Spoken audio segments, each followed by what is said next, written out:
Question number 7 of exercise 2.1 explain each term. First one term जिसको आपको explain करना है that is solution. Next is zero of a function, root को explain करना है और एक्स इंटरसेप्ट को एक्सप्लेन करना है जी।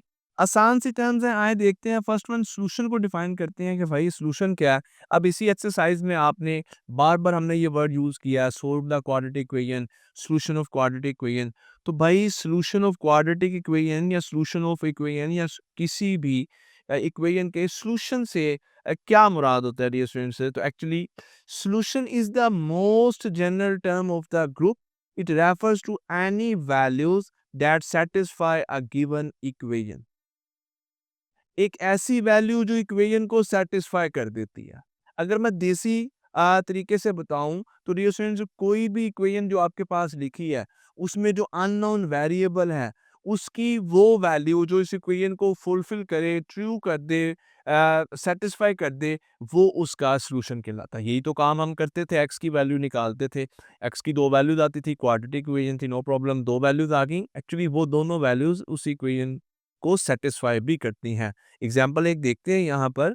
ये देखें, ये हमने एक इक्वेशन ले ली, x plus 5 is equal to 8। जब हम इसको सोल्व करेंगे तो x क्या आ जाता है, 3 आ जाता है। अब ये वो वैल्यू है जो इस इक्वेशन को सेटिस्फाई करती है। देखें, मैं इसमें 3 पुट करता हूँ, x plus 5 is equal to 8। अब x की जगह पे हम 3 पुट करते हैं तो 3 plus 5 is equal to 8, 8 is equal to 8। ये जो x की वैल्यू है, ये डियर स्टूडेंट्स इस इक्वेशन को सेटिस्फाई कर देती है। सो ये सॉल्यूशन कहलाता है। तो देखें, x की वो वैल्यू जो इक्वेशन को सेटिस्फाई करे। इसी तरह ये एक एग्जांपल है। तो यहाँ पर x की दो वैल्यूज आ जाएंगी, 2 एंड -2। दोनों में आप कोई भी वैल्यू पुट करें, 2 पुट करेंगे तब भी इसको सेटिस्फाई करेगा, -2 पुट करेंगे वो भी इसको सेटिस्फाई करेगा। Next dear student, second term जो हमें एक्सप्लेन करनी है वो यहाँ पर है जीरो ऑफ अ फंक्शन।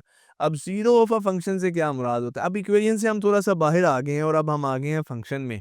तो भाई देखिएगा, a zero of a function जो है वो भी एक टाइप का सॉल्यूशन ही होता है। और ये ऐसा सॉल्यूशन होता है कि आप एक्स की कोई ऐसी वैल्यू पुट कर दें कि जहां पर आपके फंक्शन की वैल्यू जो है वो किसके इक्वल आ जाए, इस जीरो के इक्वल आ जाए। देखिएगा, यहाँ पे मैं एग्जांपल लूंगा तो आपको क्लियर हो जाएगा। अब एक्चुअली यहाँ पे वो क्या फंक्शन की बात हो रही है ना, अब हम इक्वेशन से बाहर आ गए हैं। जैसे ये एक फंक्शन लिया है, f of x is equal to x square minus 4। अब एक्स की ऐसी वैल्यू लेनी है कि ये फंक्शन का जो रिजल्ट है, जो वैल्यू है, वो जीरो के इक्वल आ जाए। लाइक मैं यहाँ पे कहता हूँ जी, put x is equal to +2 करके देखें जी। एफ ऑफ +2, एक्स की जगह पे क्या आ जाएगा, 2 आ जाएगा, 2 का स्क्वायर -4, ये आ गया 4 -4। तो एफ ऑफ एक्स की क्या वैल्यू आ गई, एफ ऑफ एक्स की वैल्यू आ गई इस जीरो के इक्वल आ गई। वो बता रहा है यहाँ पे, एग्जांपल से आपको बता रहा है कि अगर आप यहाँ पर इस फंक्शन में +2 पुट कर दें या -2 पुट कर दें, दोनों सूरतों में फंक्शन का रिजल्ट क्या आ जाएगा, जीरो के इक्वल आ जाएगा। सो ये जो +2 है और -2 है, ये इस फंक्शन के क्या है, जीरो है। सो इसी तरह डियर स्टूडेंट्स, आप जस्ट इस तरह डिफाइन करेंगे, एक एग्जांपल दे देंगे, इनफ है। नेक्स्ट टर्म जो हमें बतानी है वो हमें बतानी है रूट। अच्छा, रूट और सॉल्यूशन डियर स्टूडेंट्स एक दूसरे की आप समझने के करीब तरीन ही है। कैसे, वो देखिएगा, a root of a function is essentially a synonym for zero of a function. अच्छा, इक्वेशन के लिए जो हम अब सॉल्यूशन बताते हैं ना कि ये इक्वेशन का सॉल्यूशन है, तो वो जो सॉल्यूशन में वैल्यूज आ रही होती हैं, एक्चुअली वो उस इक्वेशन के रूट्स ही होते हैं। अब देखिए, आपने ना दो चीजें हमने देखी, एक हमने देखी है इक्वेशन, और इक्वेशन का हमारे पास क्या आता है, सॉल्यूशन आता है। सॉल्यूशन सेट लिखते हैं ना आप। और इसी तरह हमने देखा है फंक्शन, और फंक्शन के हमारे पास क्या आते हैं जी, जीरोस आ जाते हैं, जिनको हम जीरो फंक्शन बोलते हैं। अच्छा, ये जो सॉल्यूशन आता है ना, यानी कि आपने लिखा जी सॉल्यूशन सेट में वैल्यूज आपने लिख दी -1 एंड 2। तो ये जो वैल्यूज हैं एक्चुअली ये रूट्स ही हैं, सॉल्यूशन को ही रूट्स कहते हैं। और जीरो फंक्शन, जैसे अभी प्रीवियस आपने एग्जांपल देखी, एक्स की वैल्यू 2 और -2 के लिए वो जो है फंक्शन जीरो के इक्वल आ रहा था, तो वो फिर उस फंक्शन के क्या हो गए, रूट्स हो गए। सो एक्चुअली जो रूट्स हैं ये सॉल्यूशन और जीरो फंक्शन के सिनोनिम्स हैं, उनके सिमिलर टर्म्स हैं। The terms are often used interchangeably, यानी कि कभी कभार हम कहते हैं कि ये इक्वेशन का सॉल्यूशन आ गया है, यानी कि ये सॉल्यूशन सेट है, ये वैल्यू सॉल्यूशन है, और कभी कभार हम कह देते हैं कि ये इक्वेशन के क्या है, रूट है। ऐसे कभी कभार हम कहते हैं फंक्शन के लिए कि ये फंक्शन का जीरो है, और कभी कभार हम कह देते हैं कि ये फंक्शन का क्या है जी, हमारे पास रूट है। एग्जाम्पल आप देख लें जी, ये एक फंक्शन है और यहाँ पर x की ये वैल्यूज 3 और -3 के लिए फंक्शन 0 के इक्वल आएगा। सो ये क्या है, इस फंक्शन के जीरो भी हैं और हम इन जीरोस को क्या कह सकते हैं, और रूट्स भी कह सकते हैं। Next dear students, last term जो हमें क्वेश्चन नंबर 7 में एक्सप्लेन करनी है, दैट इज एक्स इंटरसेप्ट। अब क्वेश्चन नंबर 5 और 6 में आपको इस बात की समझ आ गई कि एक्स इंटरसेप्ट क्या होता है। एक्स इंटरसेप्ट ही तो एक्चुअली हमें ग्राफिकली जब हम सोल्यूशन निकालना चाहते हैं क्वाड्रेटिक इक्वेशन का, तो जो कर्व हमारे पास पैराबोला कर्व आती है, वो जो एक्स इंटरसेप्ट हमें देती है वो ही हमारा सोल्यूशन होता है। तो कर्व जिस पॉइंट पर एक्स एक्सिस को टच करती है वो एक्स इंटरसेप्ट होता है।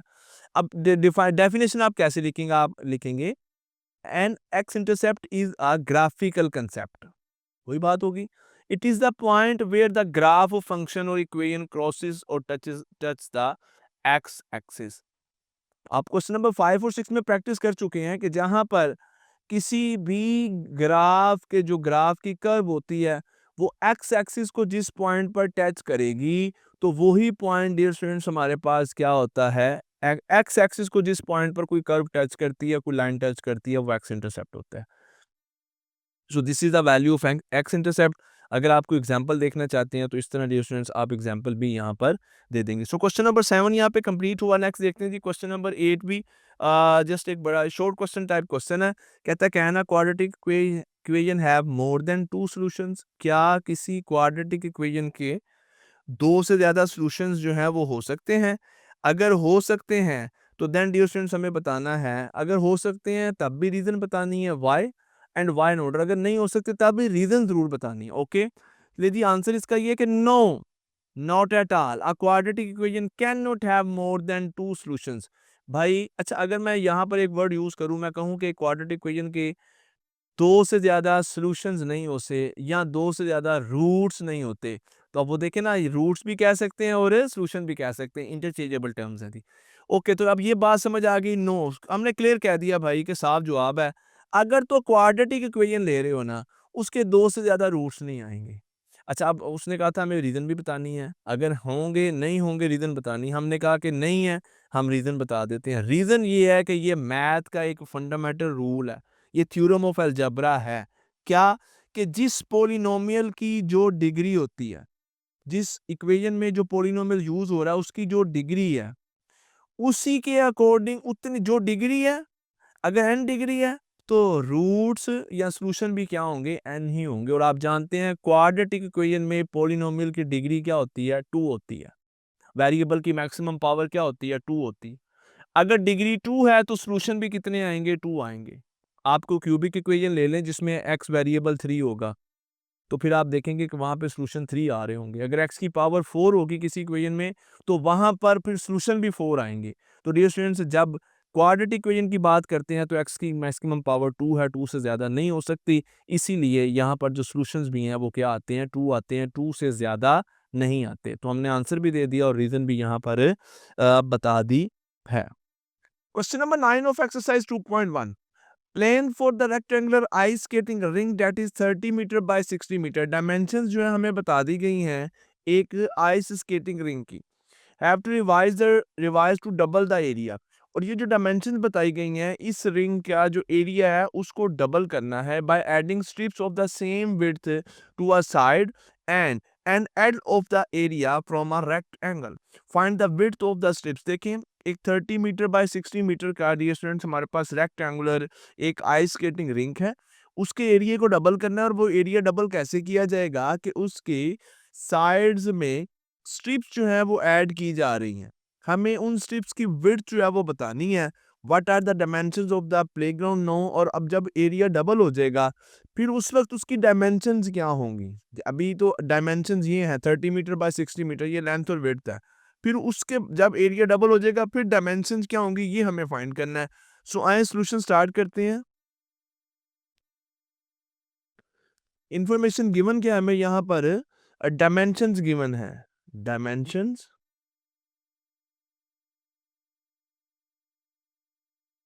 of ice skating rink.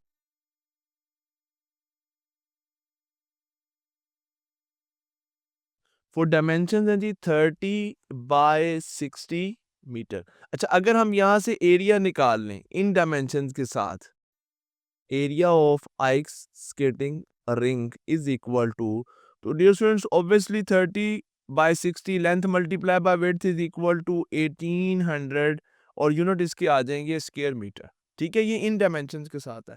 अब रिक्वायरमेंट क्या है? रिक्वायरमेंट ये है कि हमें इस एरिया को डबल करना है, और वो एरिया डबल कैसे होगा कि ये जो लेंथ और विड्थ है डियर स्टूडेंट्स, यहाँ पर हमें एक सेम विड्थ की जो पट्टियां स्ट्रिप्स जो हैं उनको ऐड करना है। सो न्यू एरिया क्या होगा? वो जो अब हम एरिया को डबल करने लगे हैं, डबल द एरिया, यानी कि इस एरिया को क्या कर देंगे, two times of old area, ऐसे लिख सकते हैं, आपके अंडरस्टैंडिंग के लिख रहा हूँ, यानी कि 2 मल्टीप्लाई बाय 1800, और ये फिर हमारे पास न्यू एरिया हो गया 3600 स्क्वायर मीटर। ये हमारी रिक्वायरमेंट है। अब इसके लिए हम कर क्या रहे हैं, हम ये जो स्ट्रिप्स ऐड कर रहे हैं।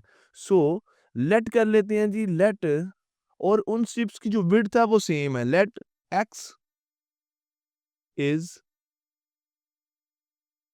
Width of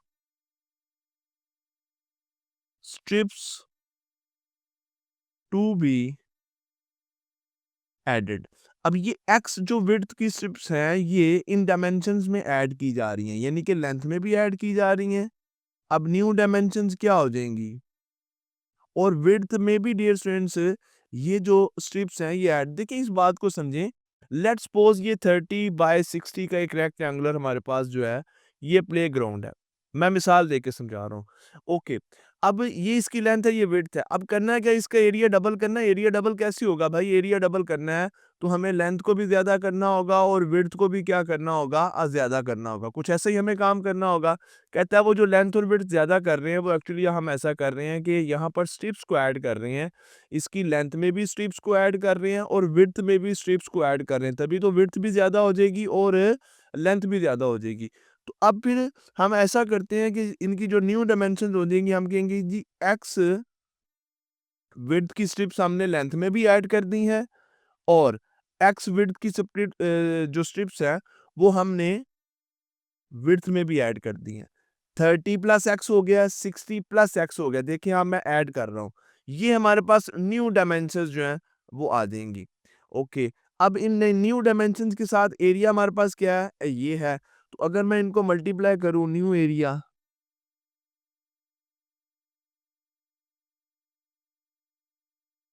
30 plus x into 60 plus x, क्या रिजल्ट आएगा जी, 30 को मल्टीप्लाई करें 60 से फिर एक्स से, it will B 30 multiply bye 60। ये तो डियर स्टूडेंट्स हमारे पास हो जाएगा 1800,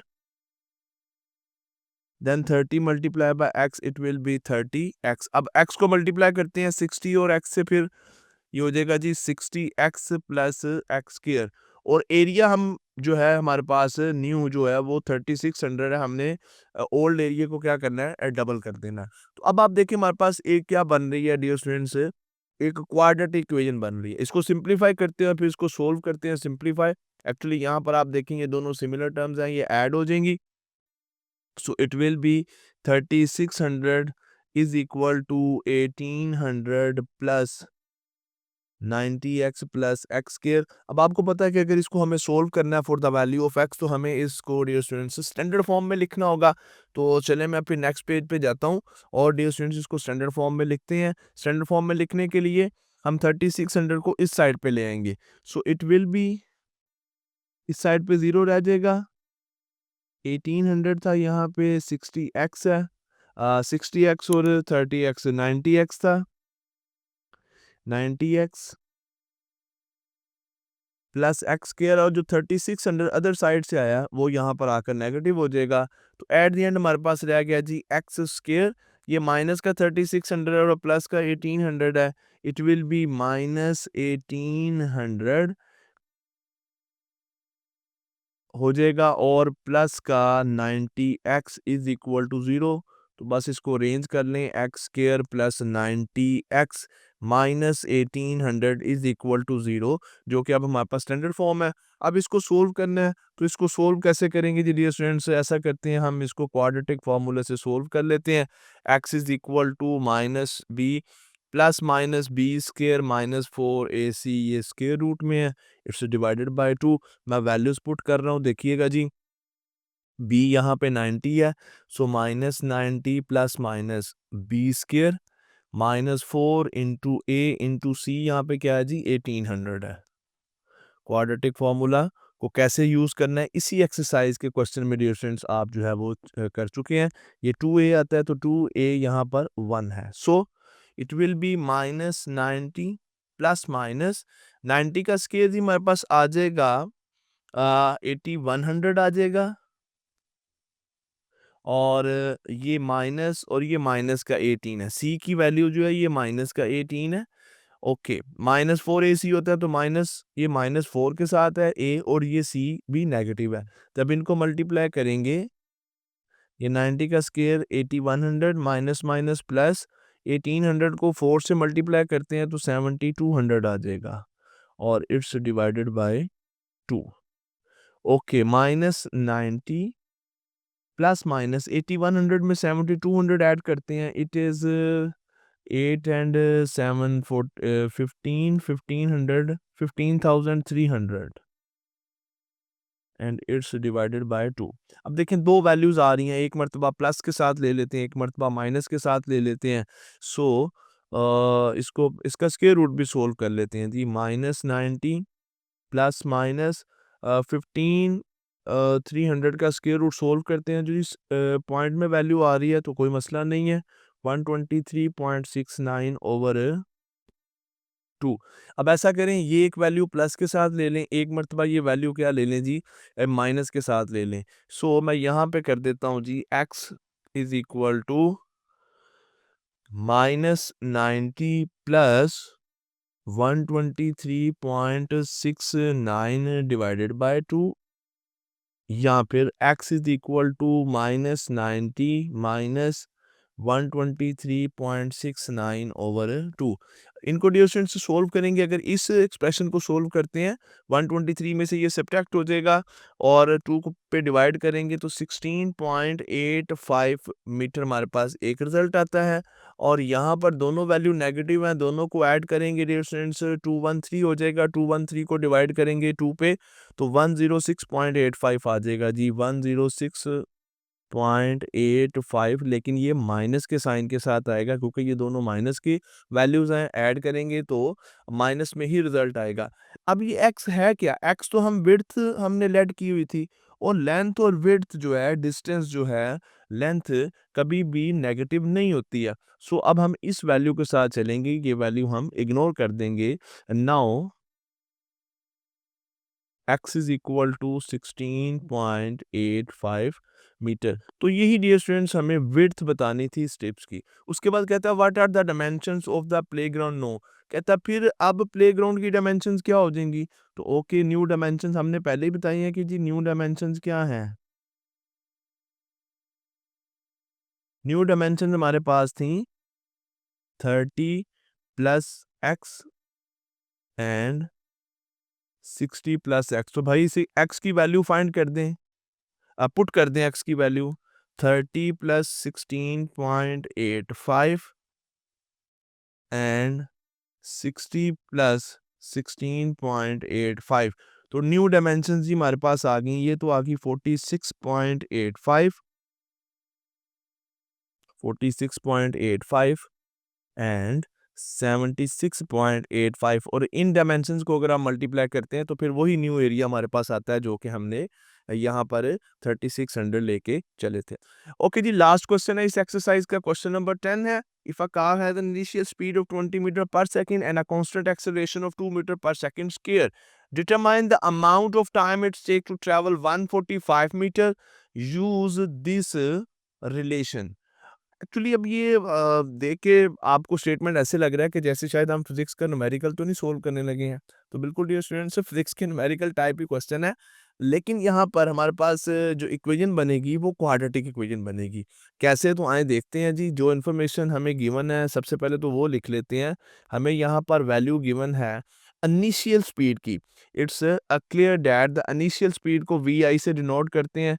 इट्स 20 मीटर पर सेकंड। ये हमें एक वैल्यू गिवन है। कांस्टेंट एक्सीलरेशन, एक्सीलरेशन को ए से डिनोट करते हैं 2 मीटर पर सेकंड स्क्वायर। ये वैल्यू हमें गिवन है। एंड टाइम जो यहाँ पर हो रहा है जी, time that is no, time हमें फाइंड करना है। चलिए मैं इसको यहाँ पे लिख देता हूँ जी। टाइम हमें यहाँ पे फाइंड करना है। Determine the amount of time.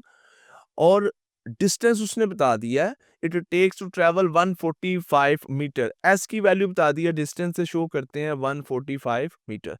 This is initial velocity, V I से डिनोट किया, एक्सेलरेशन ए से डिनोट किया। टाइम फाइंड करना है, एस की वैल्यू यहाँ पर गिवन है, डिस्टेंस की वैल्यू गिवन है 145 मीटर और डिस्टेंस को हम एस से डिनोट करते हैं। अब हमें रिलेशन यहाँ पे गिवन है एज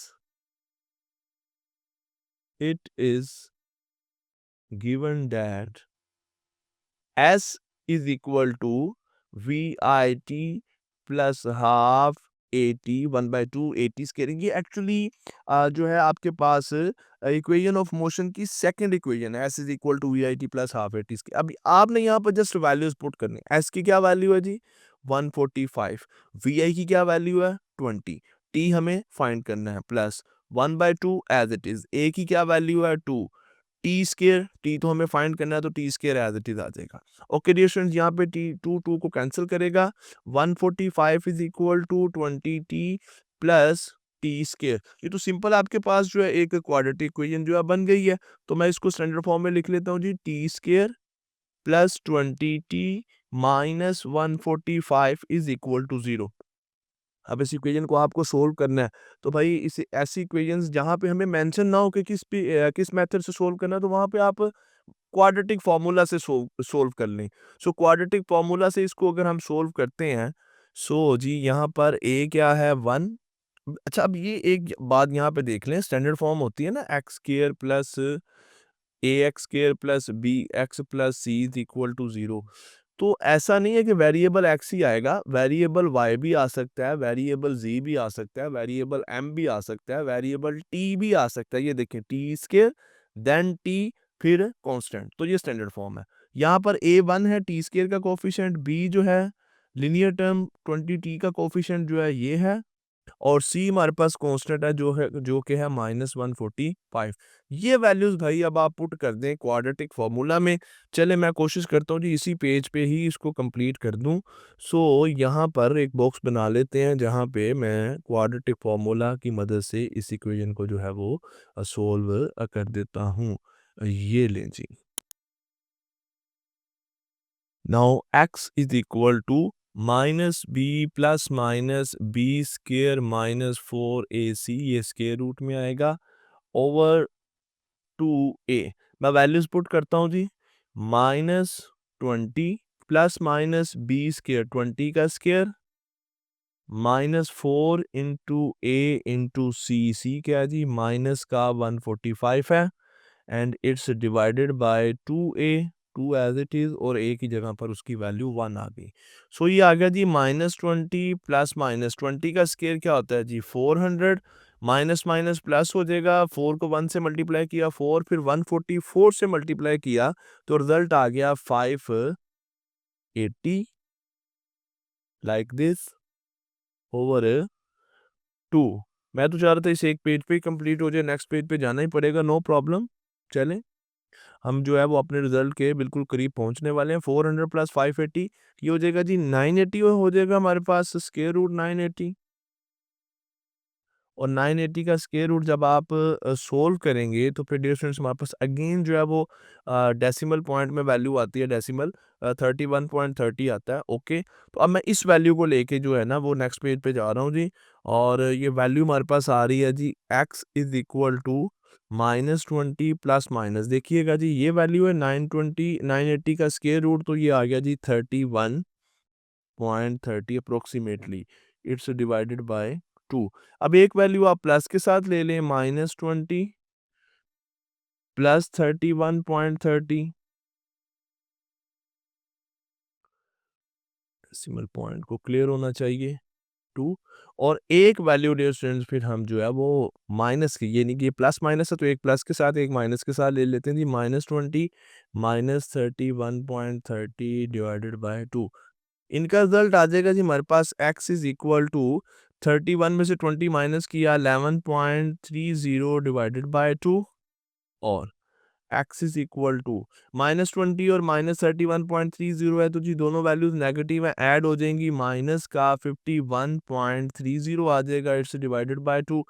अब 11.30 को डिवाइड करते हैं तो x की क्या वैल्यू हमारे पास आ जाएगी 5.65